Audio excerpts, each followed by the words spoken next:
Deus abençoe grandemente.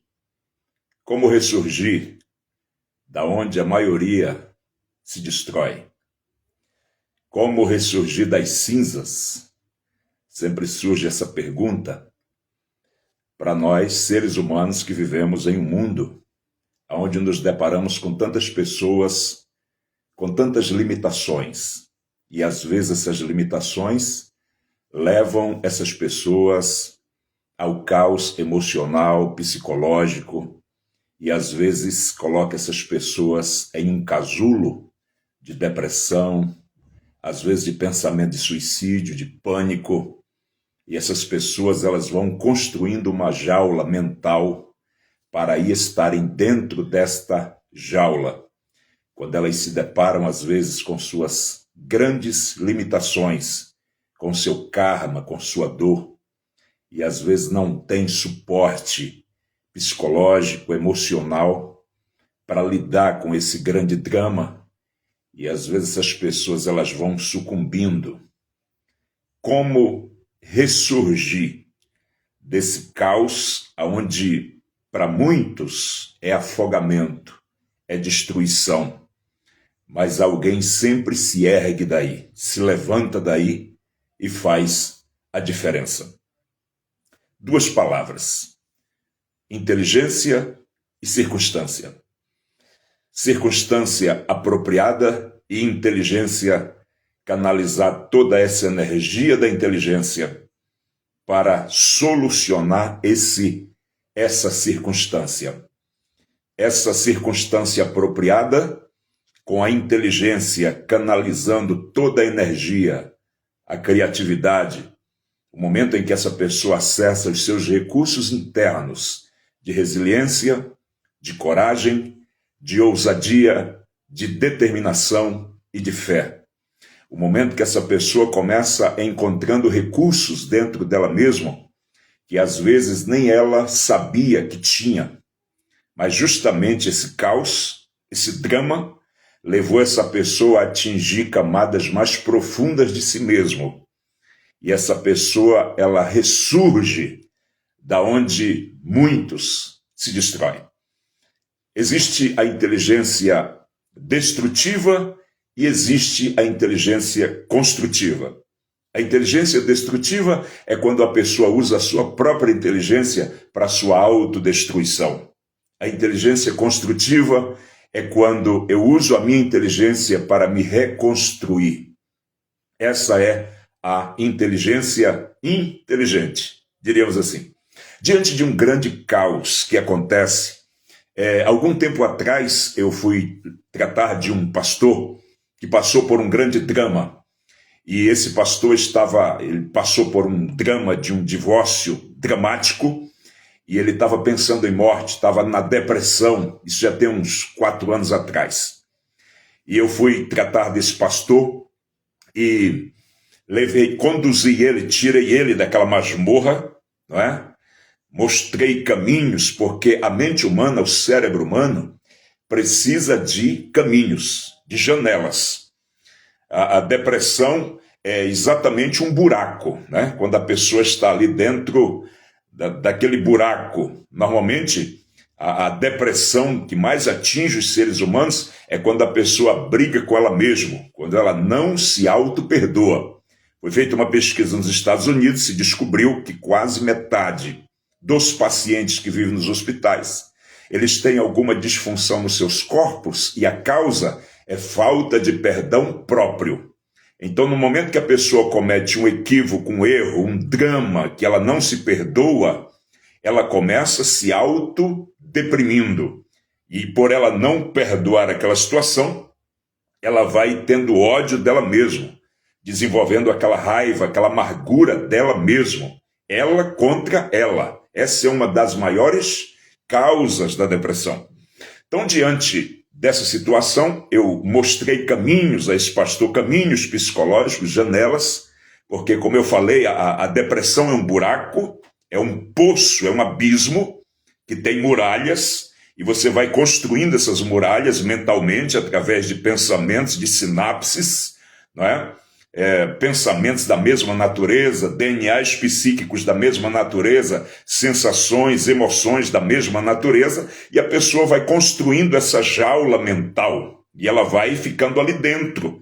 E quanto mais ela pensa, mais esses DNAs psíquicos da mesma natureza daquela depressão vai se fortalecendo. E essa arquitetura mental, ela vai se fortalecendo. É por isso que a palavra de Deus, eu sempre trabalho ela como a psicologia mais profunda. Por quê? Porque quando você entra no espírito da palavra, a palavra começa mostrando um mundo de percepções para dentro e vai mostrando o nível da arquitetura mental, daquela prisão mental que está nos aprisionando, que está nos algemando, que está nos amarrando.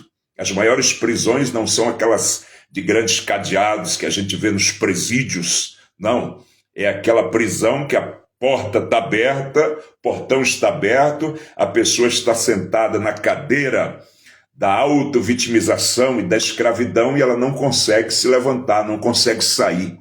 A porta está aberta, a pessoa não consegue sair. Então o que o espírito da palavra faz é mostrar caminhos, é mostrar o nível da arquitetura da prisão mental em que essa pessoa se encontra. E eu mostrei caminhos, janelas. Para esse pastor, como eu falei, a mente humana precisa ver possibilidades.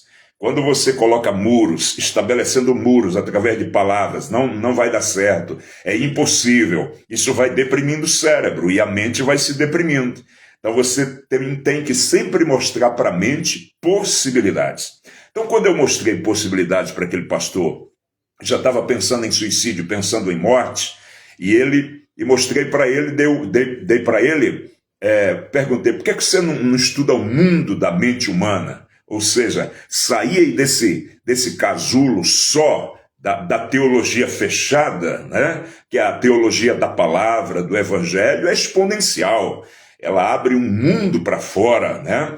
Ela abre espaço sideral, mas às vezes existe uma teologia fechada que vai fechando o ser humano, aquela teologia mais cheia de religião e pouco evangelho, pouco espírito da palavra, que gera às vezes mentalidades microcefálicas.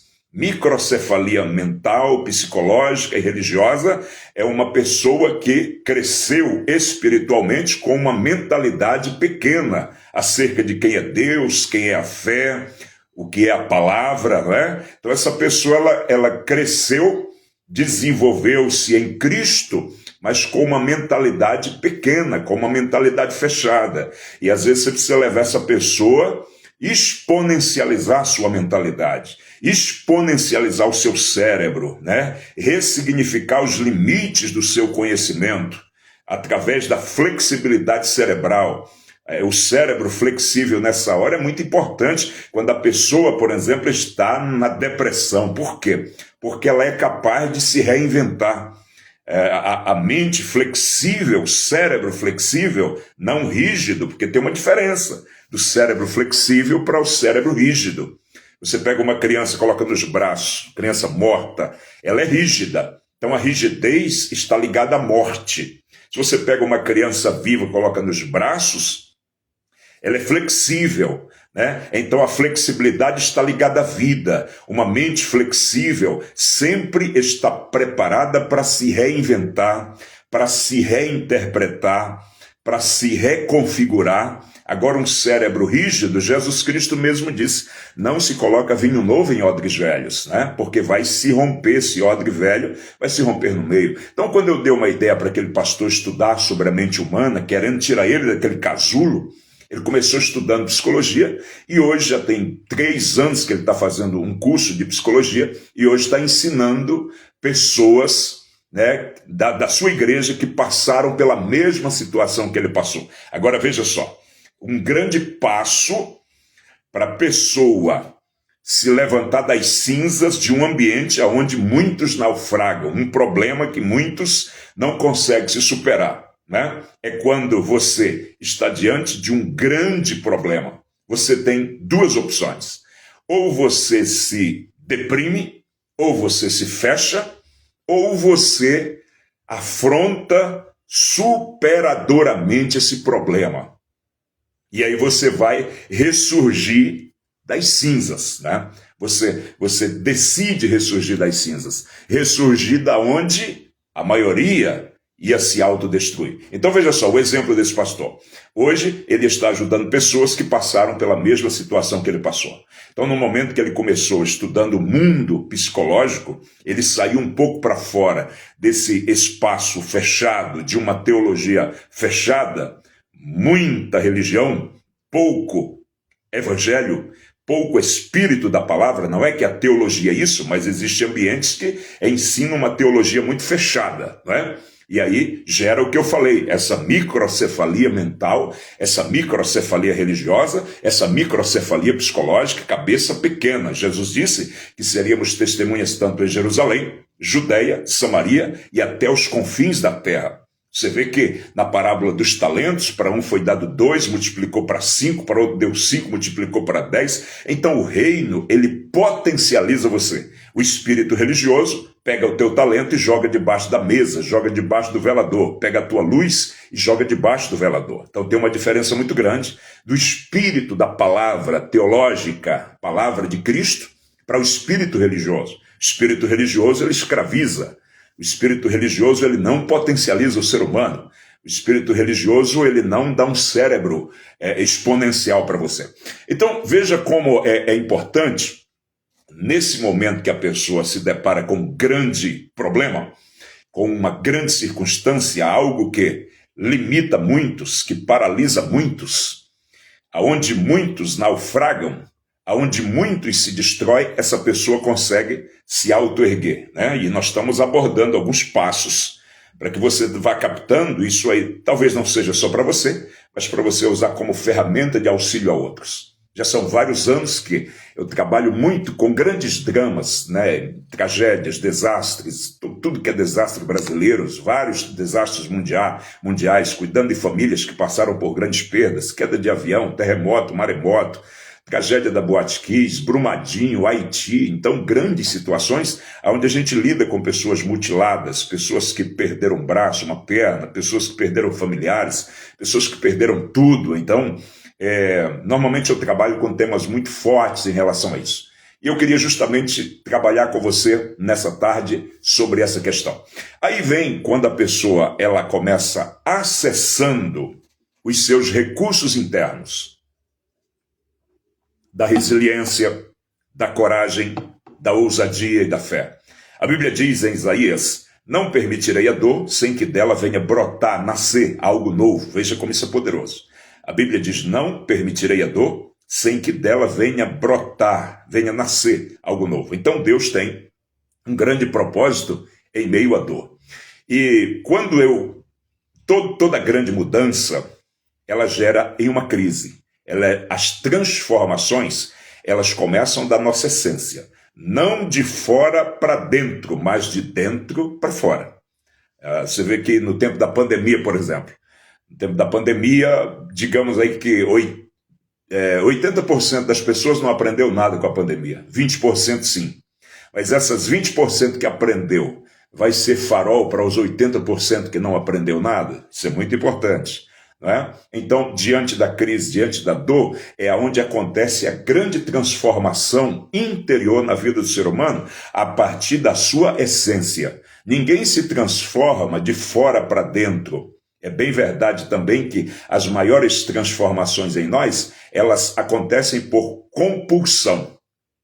Infelizmente é assim. A pessoa está quase morrendo e aí precisa deixar de fumar, senão vai morrer. A pessoa está quase morrendo, precisa deixar de usar droga, porque senão ela sabe que daqui a um mês ela morre. Aí por compulsão ela toma uma decisão. É legal mesmo a gente mudar quando a gente muda por reflexão.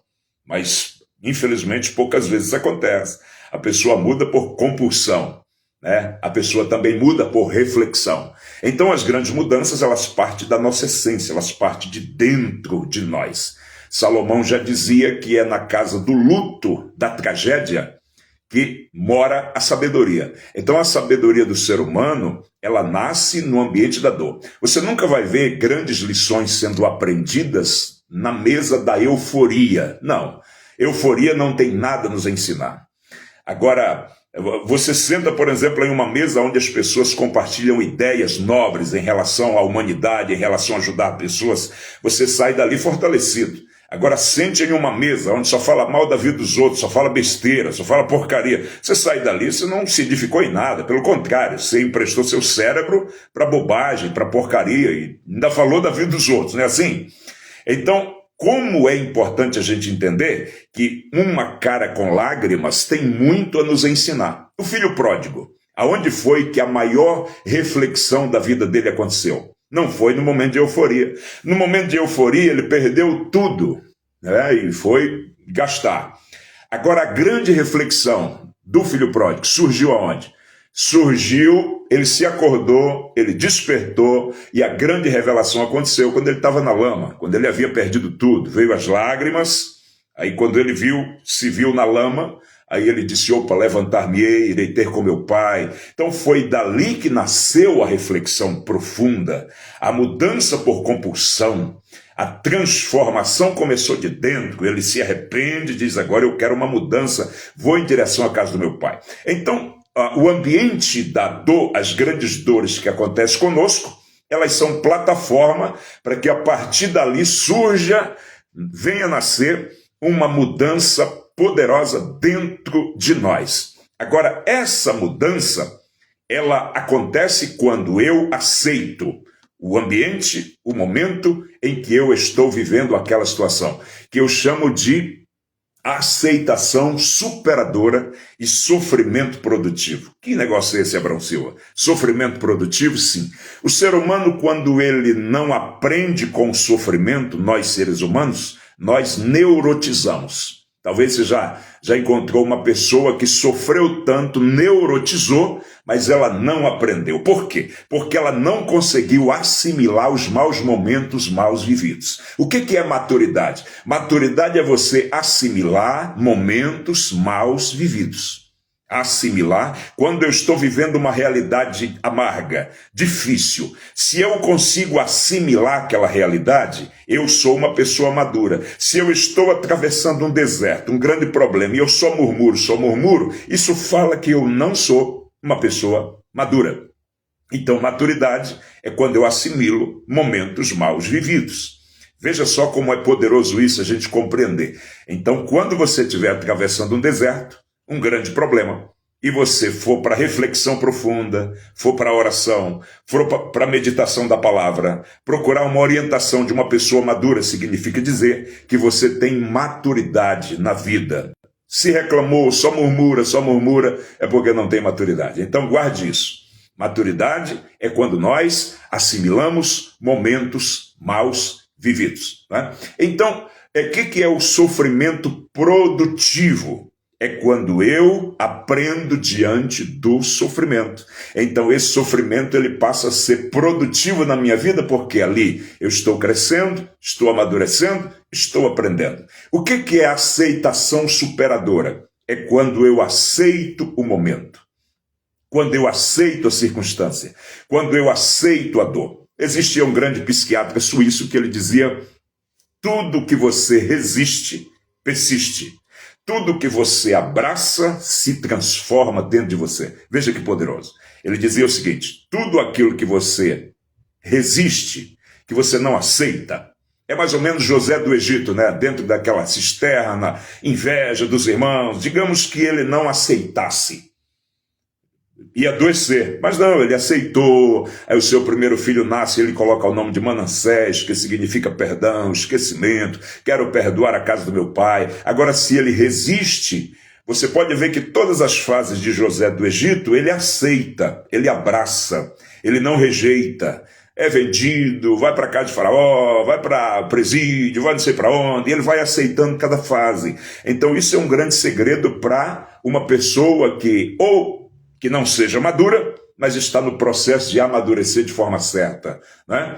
Então, quando eu aceito, eu amadureço, eu cresço, porque eu estou aceitando o momento, estou aceitando a circunstância. Aí acontece na minha vida a aceitação superadora. Por quê? Por que aceitação superadora? É porque na aceitação acontece a transformação. Você pode ver que uma ansiedade, por exemplo, Digamos que uma pessoa nasce ansiosa. Tem ansiedade, por exemplo, que já vem na identidade da pessoa, na personalidade da pessoa. Digamos que essa pessoa ela diga, eu não aceito ser uma pessoa ansiosa. Quanto mais ela luta contra essa ansiedade, mais ansiosa ela vai ficar. Por quê? Existem pessoas que são mais calmas, outras que falam mais rápido, outras são mais serenas, outras são mais ásperas, de forma que todo ser humano é diferente um do outro.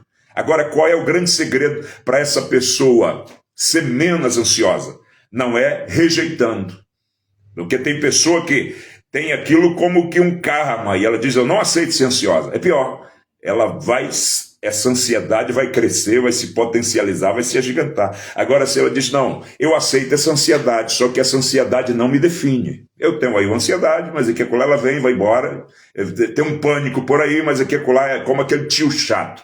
Você conhece aquele tio chato que às vezes você sabe que ele vai chegar no outro dia na tua casa, aí você diz, aquele tio chato está chegando, mas ele falou que depois da manhã vai embora. Assim é o pânico, assim é a ansiedade, assim às vezes um pensamento de suicídio que circula na cabeça de um ser humano. Vai vir, mas vai embora. Quando você coloca isso na cabeça e você aceita que tem ansiedade, isso vai se transformando dentro de você. Isso vai diminuindo dentro de você. Os monstros mentais, espirituais, neurológicos, eles crescem dentro da gente. Quanto mais você rejeita, mais eles vão crescendo, mais eles vão se avolumando, mais eles vão se fortalecendo. E aí você vai perdendo o controle porque você rejeitou. No momento que você aceita, acontece a transformação. É na aceitação superadora, por isso que é aceitação superadora e sofrimento produtivo, né? Então, partindo aqui para a conclusão, essa ferida que eu aceitei, essa ferida quando eu aceito,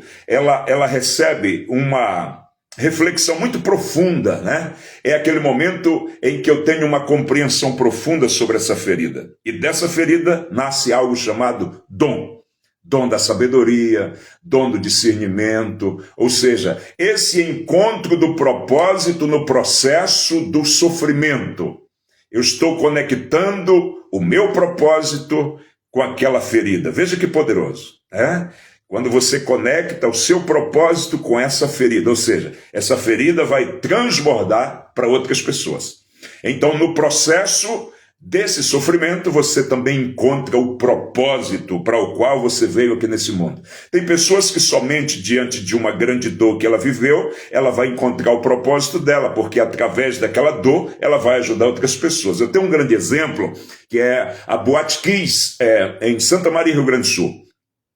A gente começou ajudando aquelas pessoas, desde que aconteceu a tragédia, mobilizei todos os profissionais da cidade, quase todos, não todos, e ajudando os pais, e aconteceu uma outra tragédia similar em Buenos Aires, capital da Argentina. Aqueles pais que entraram no ônibus e foram ajudar os seus outros pais que perderam filhos lá em Buenos Aires, hoje eles canalizaram a sua energia, as suas dores, a sua ferida para o encontro de um propósito, ou seja, para ajudar outros pais que também perderam seus filhos. Esses pais hoje eles não vivem em depressão, eles não se suicidaram. Por quê? Porque no momento do processo da dor, eles encontraram o propósito. Aquela ferida conectou eles ao seu destino, ao seu propósito, né? E isso foi algo que potencializou. E aquela dor se transformou em um motor de auxílio a outras pessoas. Você viu como é poderoso? Então, aqui está alguns segredos, muito de forma sucinta e rápida, para a gente compreender aonde a maioria das pessoas naufragam, alguém ressurge.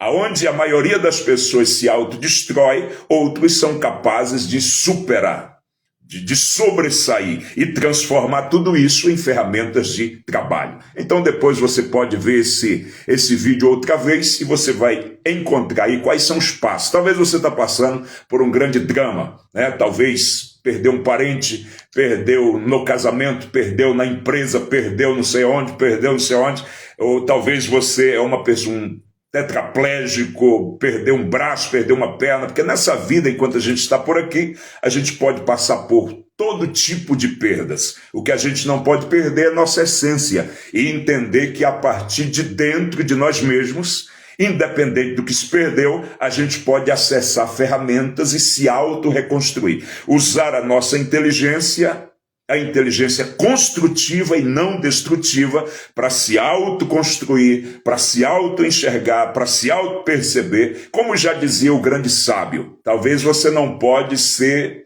maior, mais alto, mas você pode ser melhor, né? Através do conhecimento, através dessa iluminação que vem diante da dor, diante da ferida. Deus abençoe, em nome do Senhor Jesus. Grande abraço a todos vocês.